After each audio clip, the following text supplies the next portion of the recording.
Would you turn to Nehemiah chapter 5?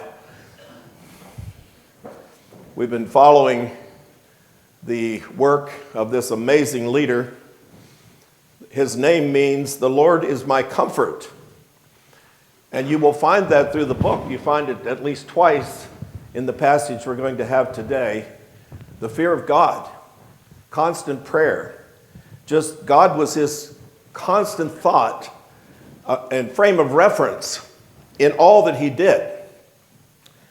He left his high position as a cupbearer to assume a responsibility for a very risky project. He was surrounded by opposition.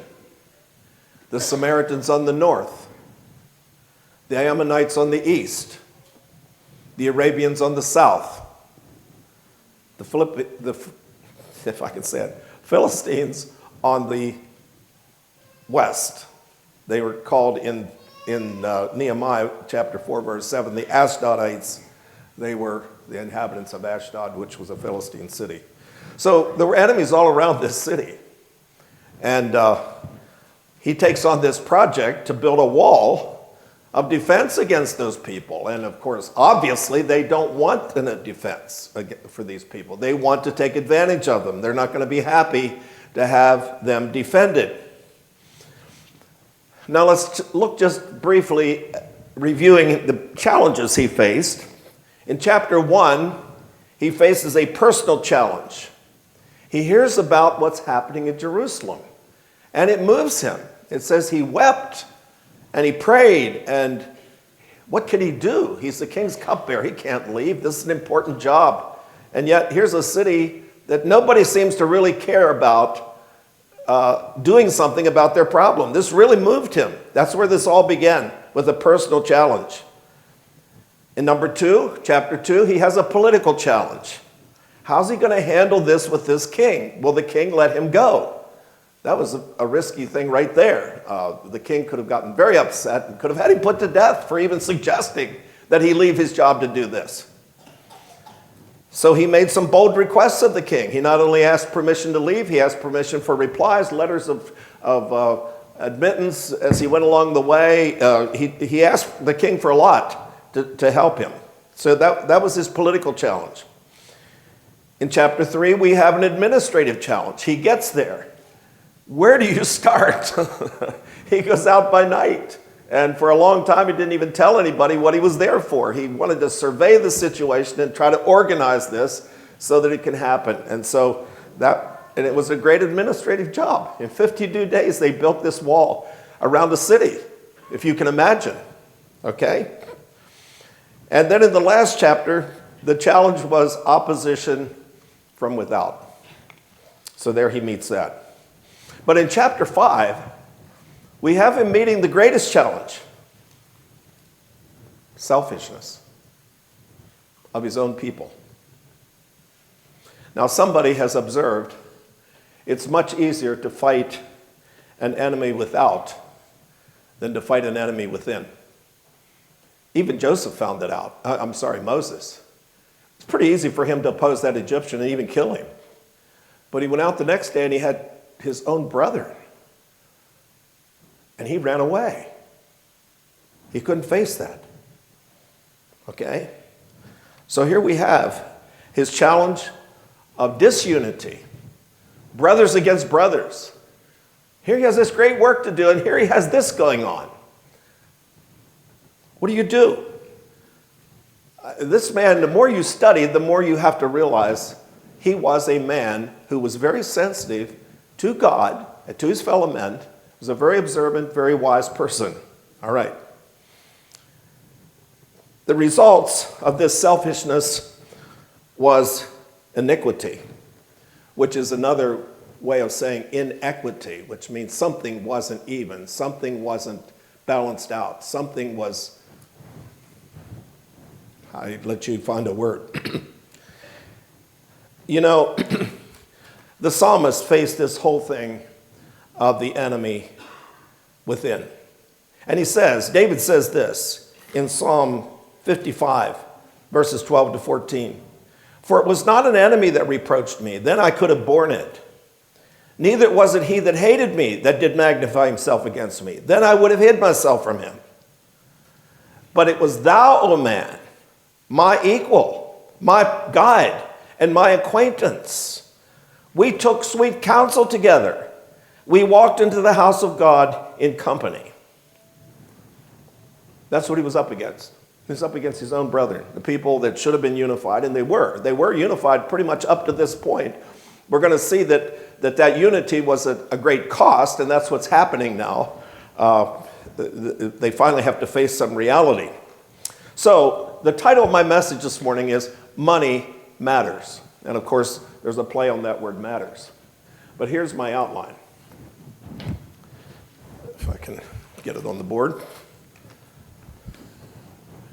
Number one, and it is extremity matters. The needs of people at their wits' end matters. Okay? Chapter 5, verses 1 to 5. Number two, executives matter. You need a leader. 5, 6 to 13. And finally,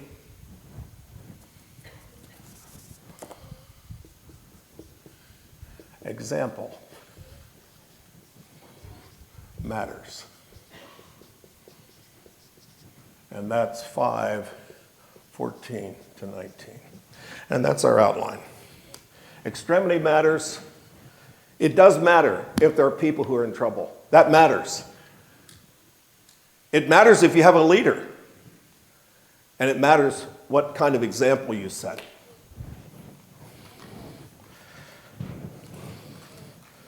Extremity matters. The wall building was taking its toll.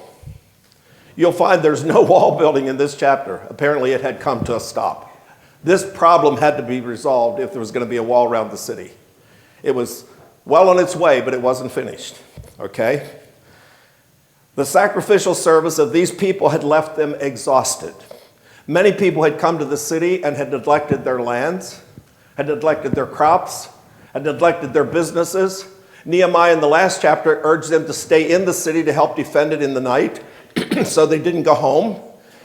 And so you had a lot of people there, and in fact, probably a pretty crowded city with people coming to help with this project, and refugees and migrants and whatever in this city. And many of these people did not own any land. They were totally dependent people, and they ran out of food. That's the first thing you find here. The second thing you find is you had landowners who did have means, but they were in their lands, and for some reasons we're going to talk about next, they ran out of money. They mortgaged their lands. And in that day, with interest and people handling business the way they did without laws against extortion, if you started doing that, that was a one-way street to ruin. So here they were. They had mortgaged their lands. They bought food. They helped to build the wall. They got the supplies, but they were losing their lands. Okay? The third thing you had high taxes. There isn't anything new, is there? The kings of Persia got tribute from the lands that they controlled. And they usually did not use that tribute money to help the people that had paid it. It was for themselves. They were there to enrich themselves. So they were selfish, okay? And so these taxpayers, they were forced to borrow. And they were also headed for financial ruin. But the worst problem was the fourth problem. You had wealthy Jews who were exploiting people by loaning them money and then taking their land and their children for the payment for this land. So I'd like to read verses 1 to 5, okay? And there was a great cry of the people and of their wives. So it wasn't just the men. This affected the whole family against their brethren, the Jews. For there were that said, we, our sons and our daughters are many. Therefore, we take up corn for them, that we may eat and live. Some also there were that said, we have mortgaged our lands, our vineyards, and houses, that we might buy corn because of the dearth. So there was a famine to aggravate everything that I just said. There were those also that said, we have borrowed money for the king's tribute, and that upon our lands and our vineyards. They gave those for collateral, and of course they were going to lose them. Verse 5, yet now our flesh is as the flesh of our brethren, and our children as their children. And lo, we bring into bondage our sons and our daughters to be servants, and some of our daughters are brought into bondage already. Neither is it in our power to redeem them, for other men have our lands and our vineyards. That's a pretty pathetic picture, all right? Like Joseph's brothers, these people we just read about here at the end were selling their brethren into slavery. That's really what they were doing. Can you imagine this?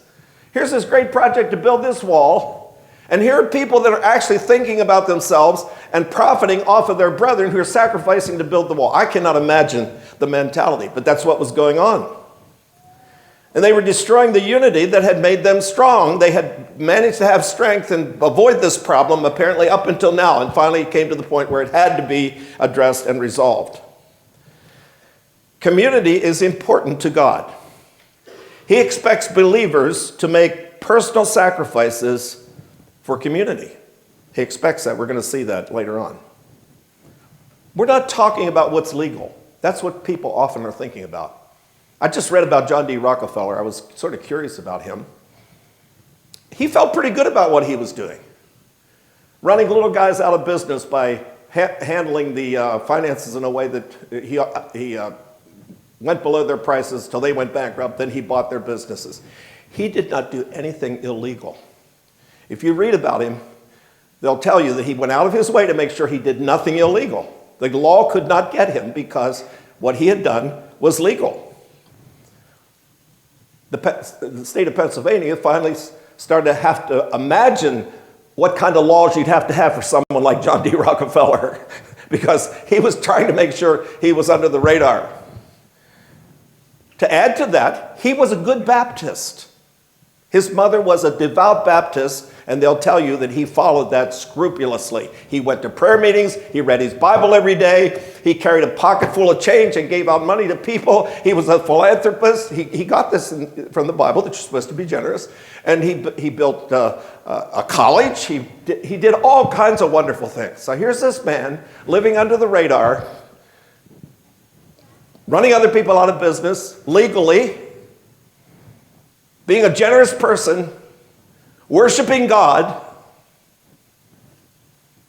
I say all that to say, what we're talking about here has nothing to do with what is legal. It has to do with what is right. Okay? The great theme of the Bible and of the prophets, if you were to put one practical theme on the whole message, practical theme on this earth, it's justice and equity, kindness, generosity, and mercy. That's what the prophets finally railed against. Let me read what Isaiah said. For the vineyard of the Lord of hosts is the house of Israel. God had a vineyard, and he had done everything he possibly could, and Isaiah describes that in the first part of the chapter. He wanted a good crop from that vineyard. And the men of Judah, his pleasant plant. Now, what was the crop he wanted? He looked for judgment, but behold, oppression. For righteousness, but behold, a cry. That's what came from the vineyard.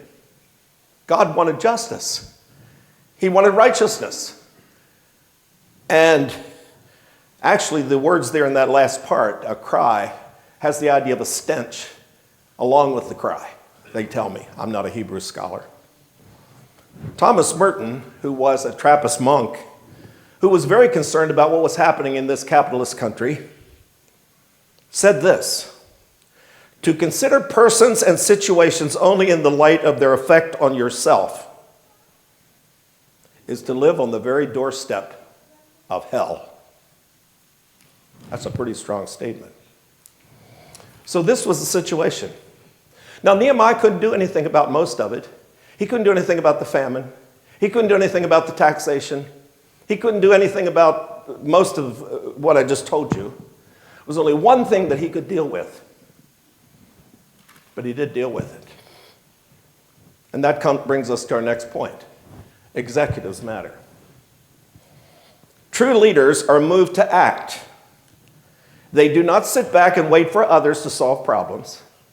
They do not hope that the problems just take care of themselves. They don't do any of that. They size up the situation and they do something. They solve the problem. They're peacemakers. Remember I told you when I taught the Beatitudes, a peacemaker is not a peace lover in the sense that he just wants to keep the peace whatever it takes. A peacemaker is a person who sees where the problem is that is destroying the peace, and he goes after that problem. And Jesus made peace by the blood of his cross. It's costly to make peace. Every leader takes up a cross and carries it and makes a tremendous sacrifice of his own blood, money, whatever. That's true leadership. And he proved himself to be a peacemaker. He saw where the problem was. He didn't just say, oh, well, no. He went to the problem and addressed it and dealt with it. And we'll talk about that. The first thing it says about him, and we need to read this section, verses 6 to 13. And I was very angry. Notice the word very there. When I heard their cry and these words. And you can be sure that what he felt was exactly what God was feeling. Okay? Then I consulted with myself. I want to say this, maybe I'll just discuss it as we go along here. Anger is a good thing. It's a God-given response to injustice. Jesus one time, at least on one occasion, was angry. I mean, it takes that because we're hesitant. We don't want the danger and the risk and the blood and all that. We don't want to give any of that, so we're hesitant. And anger is just enough to push us over the edge, to get beyond that and do something. But then it has its own problems. And so you see what he did. He said he consulted with himself. I think what he did was he let himself cool down. He consulted what he could do. And notice, as we read down here, he didn't threaten them. He didn't get up and say, if you don't do this, we're going to do this. None of that. None of that. That selfish desire to vindicate himself or whatever was gone.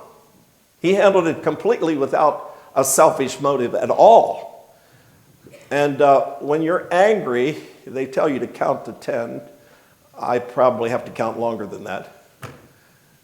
Give yourself some time to evaluate how much of this is selfishness and how much of it is a real problem to be addressed, and then how to address the problem without letting the selfishness dominate. I mean, that's quite a project right there.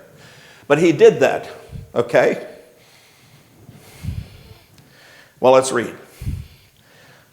And I was very angry when I heard their cry and these words. And a leader who sees something that's not the way it should be should not apologize for feeling a strong indignation. Let's use that word, okay? In fact, he should. If he doesn't, he probably is not going to be a true leader. Then I consulted with myself, and I rebuked the elders, nobles, and the rulers, and said unto them, ye exact usury every one of his brother. I'm going to discuss this as we go down through. That was forbidden in the Old Testament. He had the law of God on his side. You were never permitted to charge interest of a brother in need. Now you could charge interest of a foreigner, but not a brother. So this was what a good leader does is he makes a case. He makes a case that is so true and so right that he can get the whole group to agree. And so then he's not dictating what's going to be done. We're going to do this. No. He has the whole group moving. And you're going to find that it was the congregation that finally made the decision. But he had to make the case. And the challenge is to make the case so well Now, you're not trying to win an argument. You're trying to win a righteous response. And he did. He made the case. You're going to see that he really made this case. And a leader has to do that. A leader can't just sit back and hope the case makes itself and hope it solves itself and hope somebody else does. No, no, no, no. There's where the teaching comes in. He stands here and he clearly says what is wrong, what we need to do, and what we're going to, and gives direction. And wins the support of the whole congregation. He can trust the congregation that where the problem is a minority problem or a small problem, and at least before it gets to be a big problem, he can rally the whole congregation to take action. That's what a leader does. So here he's making his case. What's he say? He says, ye exact usury, every one of his brother. You have disobeyed the law of God. You've come back to this city hoping for some kind of restoration of the city. You guys need a restoration of your spirits. There's something wrong here. There's something drastically wrong. And I set a great assembly against them. How did he do it? By making the case. And I said unto them, we after our ability have redeemed our brethren the Jews, which are sold unto the heathen. So he's telling us something. That a lot of Jews had sacrificed money to go to those heathen countries and buy back these Jews that had been sold into slavery. That's what they had done. In fact, they were a redeemed nation themselves. Couldn't they think? God had redeemed them out of Egypt, and they had just recently been redeemed out of Babylon, but they won't redeem their brothers. Do you see what Nehemiah is seeing and what he's saying? He says there's something wrong here. You're treating these people differently than God has treated you. You're treating them differently than some of us have sacrificed to buy them their freedom so they can come here to Jerusalem and be part of the restoration of this nation. And now you're turning around and selling them right back into slavery in Egypt, in Babylon, or wherever. You're doing the very thing that we've worked so hard to remedy, and that God has worked so hard to remedy. We're down in verse 8. And will you even sell your brethren? Or shall they be sold to us?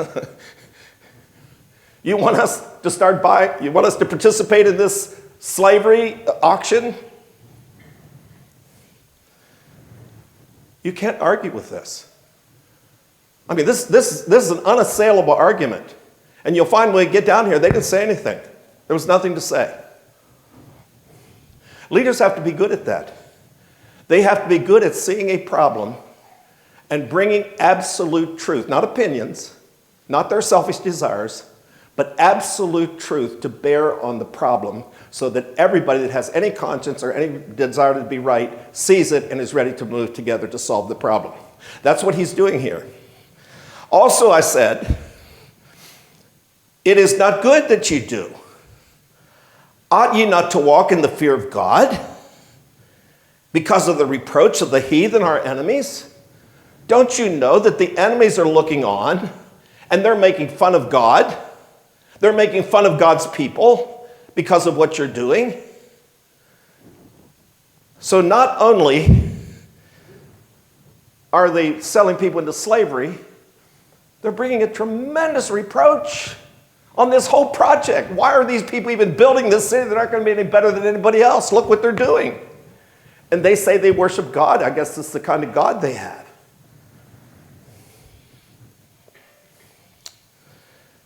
I likewise, we'll get to this one later, and my brethren and my servants might exact of them money and corn. I pray you, let us leave off this usury.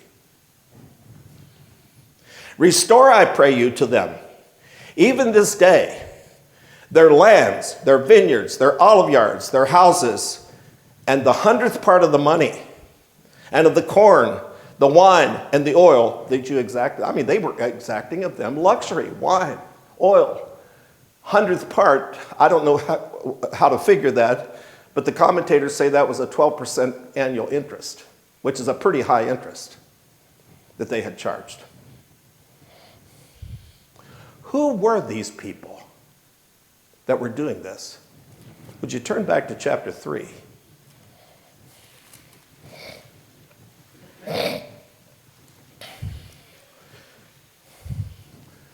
Verse 5. And next to them, the Tekoites repaired, but their nobles put not their necks to the work of the Lord. Ah, that's who it was. Like my dad would have said, they didn't have enough work to do. So here were these people, watching all these people working, and they were sitting there collecting exorbitant interest and luxuries for themselves and lands and even slaves. It's hard to believe this was happening. Just like it's hard for me to believe sometimes it happened among God's people. My wife will tell you, I often say to myself, and I say it to myself sometimes, don't we read the Bible? The Bible is very clear. Some things get done and said among God's people that the Bible is clear on. But here you have it. It's the wickedness of the human heart. Well, now we have a miracle. Then said they, we will restore them. If you've ever been in a leadership position, this is a best case scenario. Sure, we'll do what you said, Nehemiah. I think that was a miracle. I think when we do things God's way, we've been talking about it in our Sunday school lesson, we finally to the place where, look, I've made the case. Now what's going to happen? And Nehemiah knew he could trust God. And when people heard that, God's Spirit was working in people's hearts and minds. And they said, we're going to do it. To me, this is amazing. When you have good leadership, this is what you get. All right. They said, we will restore them. We will require nothing of them. So will we do as thou sayest. But he wasn't done. He knew that talk is cheap. He knew that it would be easy for them to say, yeah, we'll do it. And then it sort of fades as they walk off. He said, no, that's good. You said something good. I'm going to take you to the priest, and you're going to swear an oath. You're going to swear an oath so that it gets done. All right? Accountability. You know, some people think they can do what Nehemiah did, really make the case, really get this result, have the congregation say yes, and now everything will take care of it. No. He said, I don't trust you. I know myself. I know it's easy for me to make a promise. It's just as easy for me to forget it. So we're going to make sure this promise is kept. I'm going to make you accountable. You will come before the priest, and in the sight of all the people, you will swear an oath. Now, we don't do that, of course. This is Old Testament. You will swear an oath before the Lord, which we studied last week, saying, God, strike me dead or bring punishment upon me if I break my promise. You're going to do that before the priest, and this is going to get done.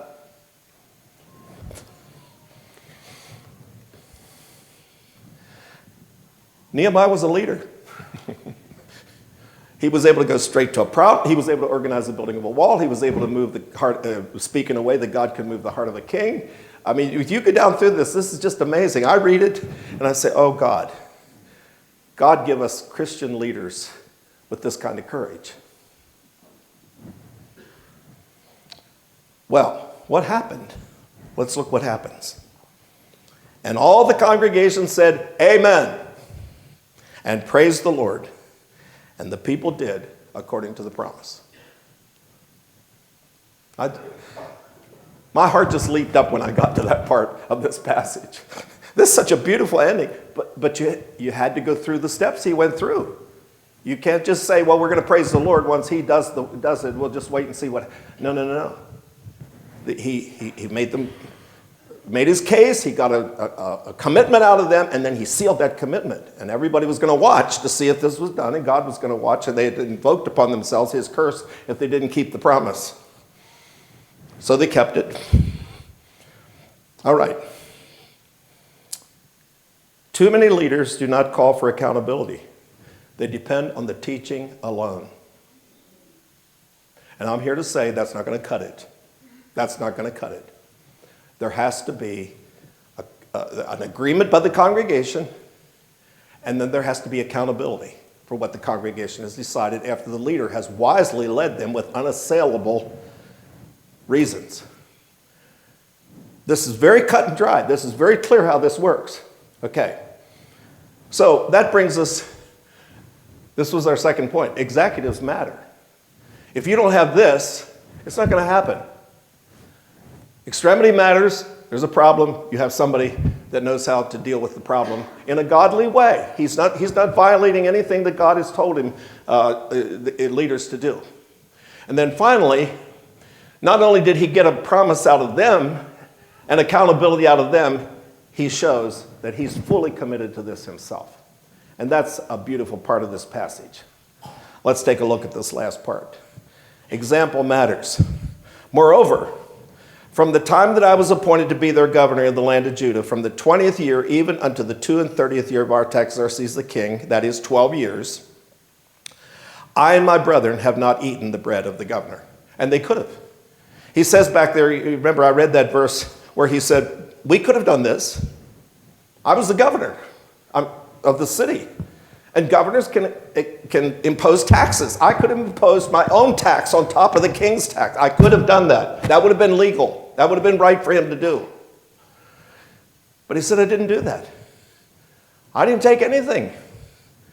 It's the Apostle Paul saying, I had a right to live by the gospel, but I chose not to under this circumstance. Now, there were times when Paul did take. He took from the Philippians. It's interesting. They were the poorest of the bunch, and he talks about their poverty and how their deep generosity came out of their poverty. But he did take from them. And if you read what he said, he did it basically because he wanted them to have the blessing. But so it's not wrong. It wouldn't have been wrong for him to take something for his efforts and labor, but he chose not to. Somebody has said a leader picks up a big cross. He carries a cross. He sacrifices himself on that cross over and over and over again. And that's exactly what he did here. Well, let's keep reading. But the former governors that had been before me were chargeable unto the people, and had taken of them bread and wine, besides 40 shekels of silver, and I'm assuming that was an exorbitant taxation. Yea, even their servants bare rule over the people. They were dictators. They said, this is what you're going to do, and this is what you're going to give, and it's all what I want you to do. And I'm ipso facto, that's it. But so did not I. And here's the reason. Because of the fear of God. You see, I think what this means is, in Nehemiah's mind, there was a universal reality. And he knew, and God had created that reality, and God was the guardian of that reality. And he knew that to do anything but what God said would violate that reality and would spoil everything. And so he says, I'm a person who fears God. I want to act within his perspective. I want to do things within the larger picture that he sees, that he has designed. I want to be a working part of his great piece of creation.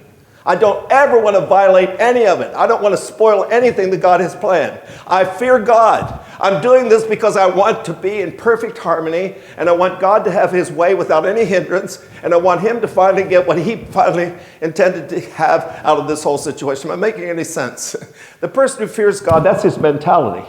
He's not thinking about laws. He's not thinking about himself. He's thinking about the fact that God created this universe, and he has some things in mind, and it all was intended to work like clockwork, and he doesn't want to be any sand in the gears.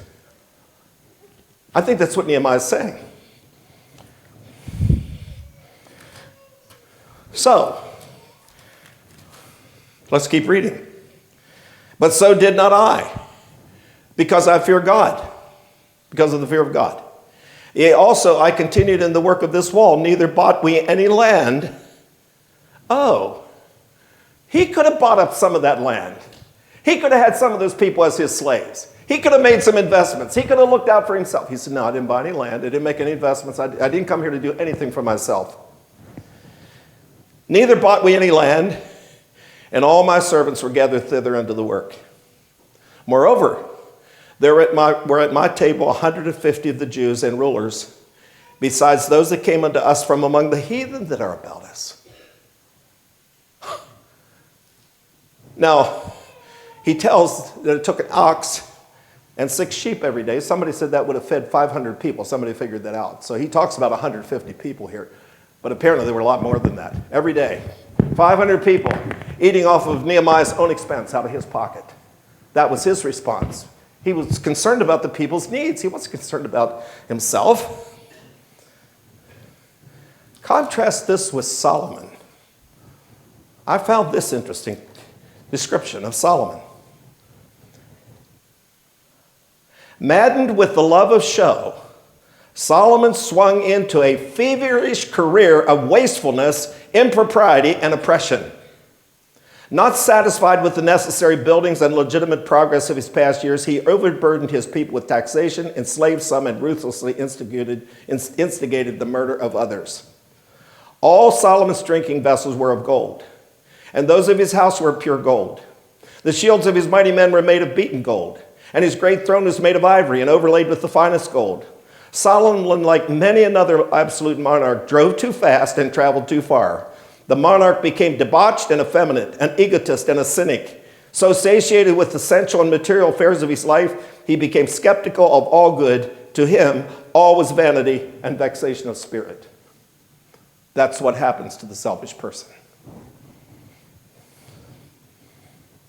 Surrendering our right to God, which is what we're talking about here.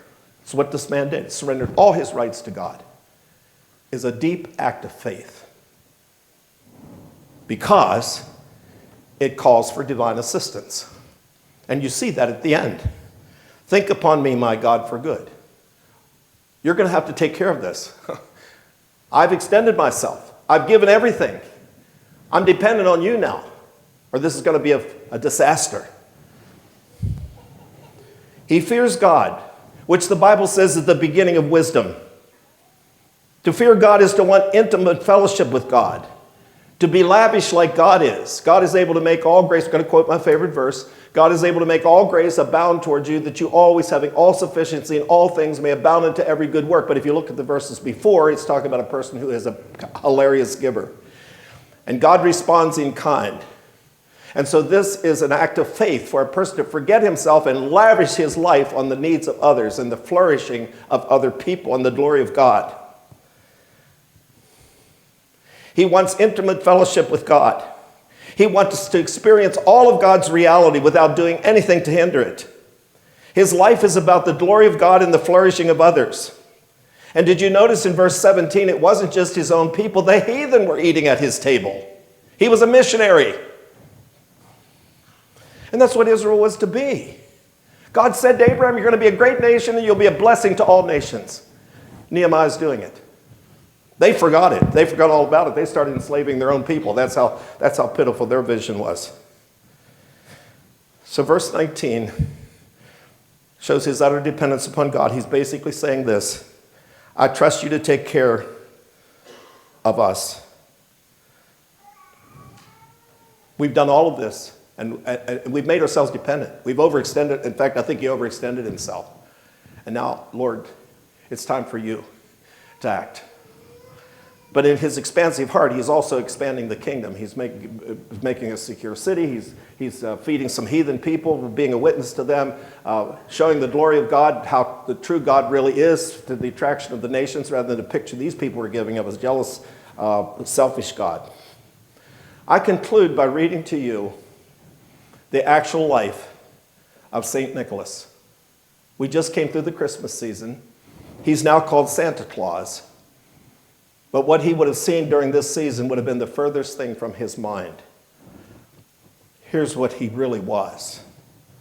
Many are familiar with Santa Claus, but not as many are aware of the beautiful historical person that St. Nicholas was, behind the myth. Nicholas was born in the late 200s to very wealthy parents in the area of modern-day Turkey, then under Roman control. He had been raised a devout Christian. So when he lost his parents in a plague, he decided to obey Jesus' instructions to sell all that he had and give to the poor. He used his whole inheritance to help the needy, the suffering, and the ill. He dedicated his life to Christian service and was made bishop of Myre when he was still quite young. He was known for his generosity, love for children, care for sailors and ships. He was persecuted under the Roman Emperor Diocletian, and after having suffered for his faith, was exiled and put in prison. In 325, after he was released, he went to the Council of Nicaea, which produced the Nicene Creed. He died in 354 on December the 6th, and that might be one of the reasons why the December date has been chosen to celebrate that holiday. That's just a guess, a wild guess.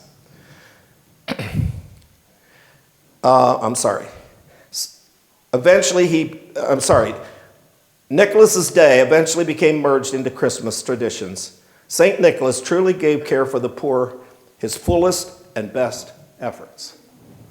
And I read that and I said, you know what? They can celebrate Santa Claus all they want to, but I want to be like St. Nicholas. That's the kind of person I want to be, all right? And so we come back to our title, Money Matters. We can use it to build our own small, selfish dreams and our little empire. Or we can use it to advance the large perspective of Christ's kingdom by doing exactly the way God said we're to do it. And that is not to be hoarding it, to be free in our distribution of whatever God gives us. And we will only do that if we have God's perspective and we live in fear that we will somehow spoil that perspective. Does anybody have any comments on the lesson?